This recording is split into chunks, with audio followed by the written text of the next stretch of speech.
Hello, Dr. Bapuji Salunkhe, Institute of Engineering and Technology, Kolhapur welcomes you to e-learning platform.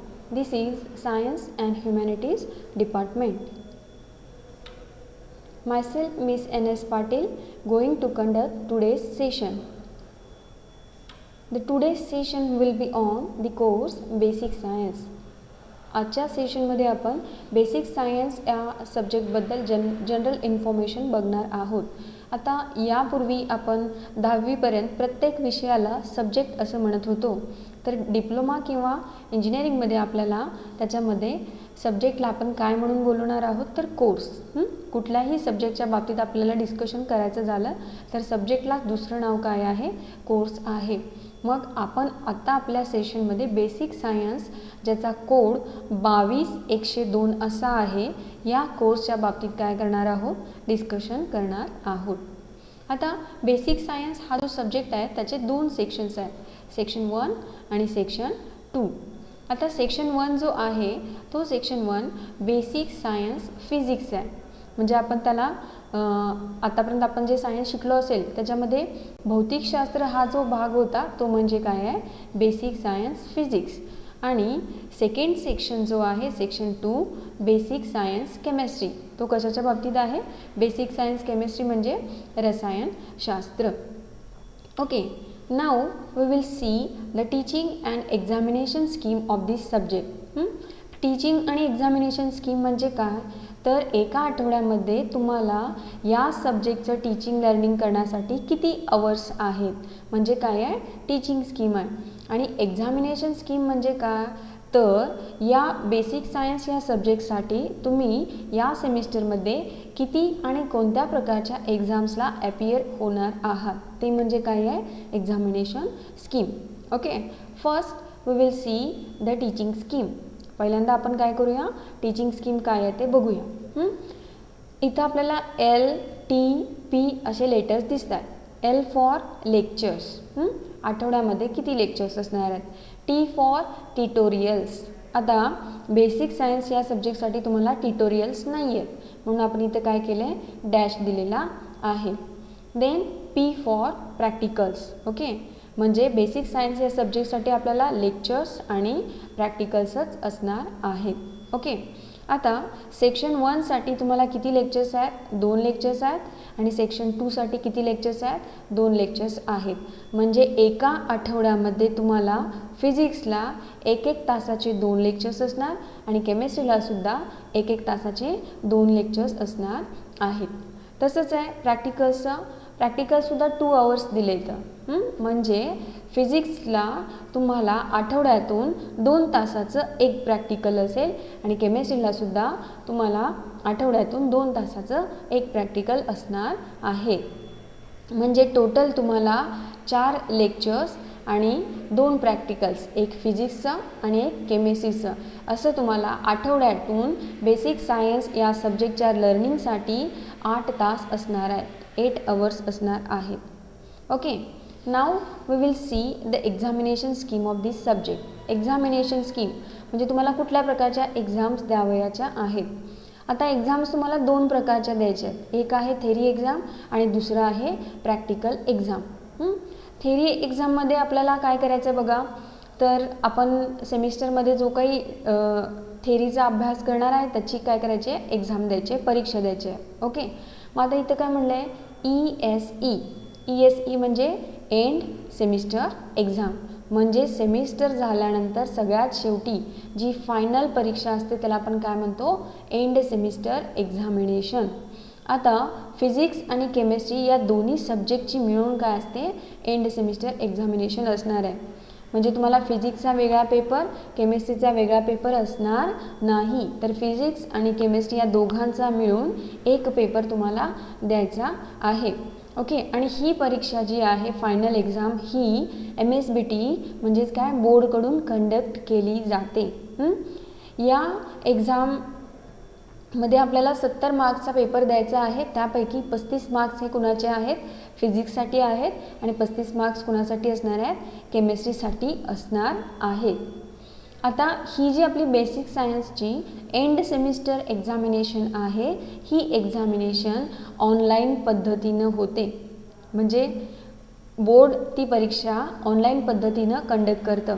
आता या एक्झाममध्ये आपल्याला फक्त ऑब्जेक्टिव्ह प्रश्न असतात. ऑब्जेक्टिव्ह प्रश्न म्हणजे काय? रिकाम्या जागा भरा. तुम्हाला 4 ऑप्शन्स असणार आहेत, 4 पर्याय असणार आहेत. त्यापैकी तुम्ही योग्य पर्याय निवडून काय करायचं असतो, त्याचं आन्सर द्यायचं असतं. ओके, म्हणजे थोडक्यात बेसिक सायन्सची जी फायनल थिअरी एक्झाम असणार आहे ती ऑनलाईन पद्धतीनं होईल. ओके, आणि त्याला किती मार्क्स असणार आहेत? 70 मार्क्स असणार आहेत. आता नेक्स्ट आहे PA.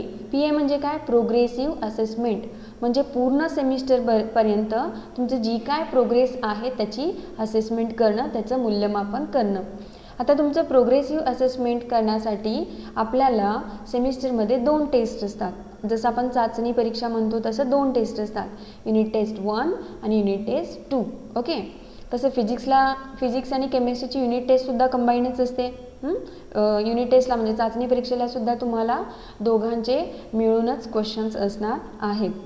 आणि म्हणजे फिजिक्सचे युनिट टेस्टचे 10 मार्क्स आणि केमिस्ट्रीचे युनिट टेस्टचे 10 मार्क्स. आता उरलेले जे 5 मार्क्स असणार आहेत ते कशासाठी असणार आहेत? Micro project. ओके, एक छोटासा प्रोजेक्ट तुम्हाला सेमिस्टरमध्ये करावयाचा असतो आणि त्या मायक्रो प्रोजेक्टला, फिजिक्सच्या मायक्रो प्रोजेक्टला 5 मार्क्स आणि केमिस्ट्रीच्या मायक्रो प्रोजेक्ट्सला 5 मार्क्स असे प्रोग्रेसिव्ह असेसमेंटचे फिजिक्सचे 15 आणि केमिस्ट्रीचे 15 मार्क्स असणार आहेत. म्हणजे हे टोटल किती झाले? 30 marks. PA 30 marks. Okay, progressive असेसमेंटला 30 मार्क्स असणार आहेत आणि एंड सेमिस्टरला 70 मार्क्स असणार आहेत. आता याच्यामध्ये तुम्हाला पासिंगसाठी या 70 पैकी 28 मार्क्स मिळायला पाहिजेत आणि या 30 मार्क्सपैकी तुम्हाला मिनिमम 12 मार्क्स मिळाले तर तुम्ही काय होऊ शकता? त्या एक्झाममध्ये पास होऊ शकता. ओके, हे झालं theory examination. Now we will discuss about the practical exams. आता आपण प्रॅक्टिकल एक्झाम्स कसे असते बघूया. एंड सेमिस्टर एक्झाम म्हणजेच काय? Final practical exam. ओके, आता फायनल प्रॅक्टिकल एक्झाम ही फिजिक्ससाठी 25 मार्क्सची असणार आहे आणि केमिस्ट्रीसाठी 25 मार्क्सची असणार आहे. ओके, आता इथे तुम्हाला मार्क्सच्या समोर काय लिहिलं आहे? At the rate. At the rate म्हणजे काय? तर ही जी प्रॅक्टिकल एक्झाम आहे ती कॉलेजकडून कंडक्ट केली जाते, बोर्डाकडून घेतली जात नाही, तर ती कॉलेजमध्येच काय होणार आहे? कंडक्ट केली जाणार आहे, म्हणून इथं ॲट द रेट लिहिलं आहे. मग असे फिजिक्सच्या प्रॅक्टिकल एक्झामचे 25 मार्क्स आणि केमिस्ट्रीच्या प्रॅक्टिकल एक्झामचे 25 मार्क्स. म्हणजे असे तुम्हाला बेसिक सायन्ससाठी 50 मार्क्सची प्रॅक्टिकल एक्झाम द्यावयाची आहे. ओके, नाव प्रोग्रेसिव्ह असेसमेंट म्हणजेच काय? तर सेमिस्टरपर्यंत पूर्ण सेमिस्टरमध्ये तुम्ही जे काय प्रॅक्टिकल्स करणार आहात त्या प्रॅक्टिकल्सच्या नुसार तुम्हाला मार्किंग देणं, मार्क्स देणं म्हणजे काय? Progressive assessment. आपण रेग्युलरली लॅबमध्ये प्रॅक्टिकल परफॉर्म करणार आणि त्या प्रॅक्टिकल परफॉर्म केल्यानंतर तुम्हाला त्या म्हणजे तुम्हाला मॅन्युअल लिहावं लागेल आणि त्या मॅन्युअलमध्ये प्रत्येक एक्सपेरिमेंट्सला तुम्हाला मार्क्स दिले जातात. ते तुमच्या मॅन्युअलचे मार्क्स म्हणजेच काय आहेत? हे टोटल 25 मार्क्स आहेत. म्हणजे केमिस्ट्रीसाठी 25, फिजिक्ससाठी 25, म्हणजे हे सुद्धा किती झाले? 50 मार्क्स. ओके, म्हणजे बेसिक सायन्सच्या प्रॅक्टिकलसाठी टोटल आपल्याला किती मार्क्स असणार आहेत? 100 मार्क्स असणार आहेत आणि थिअरीसाठी किती मार्क्स असणार आहेत? 100 मार्क्स. म्हणजे बेसिक सायन्स हा सब्जेक्ट आपल्याला किती मार्क्ससाठी असणार आहे? टोटल 200 मार्क्ससाठी असणार आहे. Now we will discuss about the basic science chemistry. आता आपण बेसिक सायन्सचा जो सेकंड सेक्शन आहे केमिस्ट्री, त्याच्यामध्ये आपल्याला काय काय डिस्कस करायचं आहे बघूया. बेसिक सायन्स केमिस्ट्रीमध्ये आपल्याला 3 टॉपिक डिस्कस करायचे आहे. त्याच्यामध्ये पहिला टॉपिक आहे केमिकल बॉन्डिंग अँड कॅटॅलिसिस. त्याला किती मार्क्स आहेत? 9 मार्क्स आहेत. नेक्स्ट टॉपिक जो आपल्याला डिस्कस करायचा आहे metal corrosion, it's prevention and electrochemistry. Okay, आणि त्याला किती मार्क्स असणार आहे? 12 मार्क्स असणार आहेत. आणि थर्ड टॉपिक जो आपण डिस्कस करणार आहोत paints, varnishes, insulators, polymers, adhesive and lubricants, त्याला किती मार्क्स असणार आहेत? 14 मार्क्स असणार आहेत.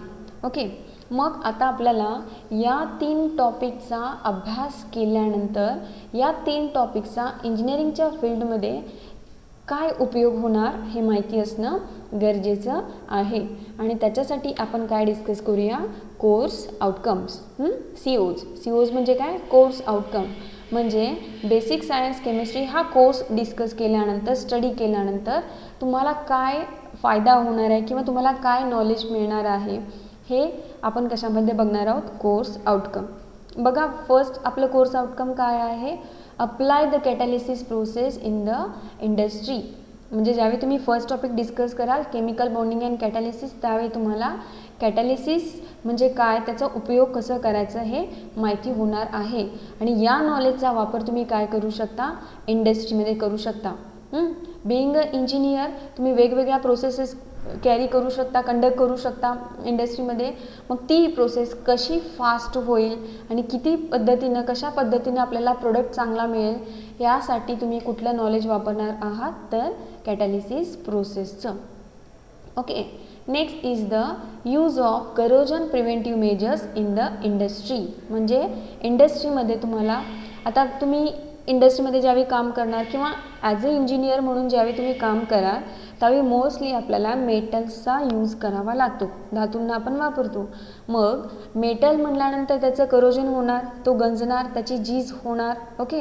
मग या मेटलची झीज होऊ नये किंवा त्याचं करोजन होऊ नये हे आपण सेकंड टॉपिकमध्ये शिकणार आहोत. करोजन प्रिव्हेंटिव्ह मेजर्स म्हणजे एखादा मेटलचं करोजन होऊ नये यासाठी आपल्याला काय उपाययोजना करता येतील हे आपण सेकंड टॉपिकमध्ये डिस्कस करणार आहोत. अँड थर्ड टॉपिक ज्यावेळी आपण डिस्कस करणार त्यावेळी आपण काय बघणार, use relevant engineering materials in the industry. म्हणजे इंडस्ट्रीमध्ये काम करत असताना आपल्याला कोणकोणते मटेरियल्स वापरता येतील हे काय करायचं आहे, डिस्कस करायचं आहे.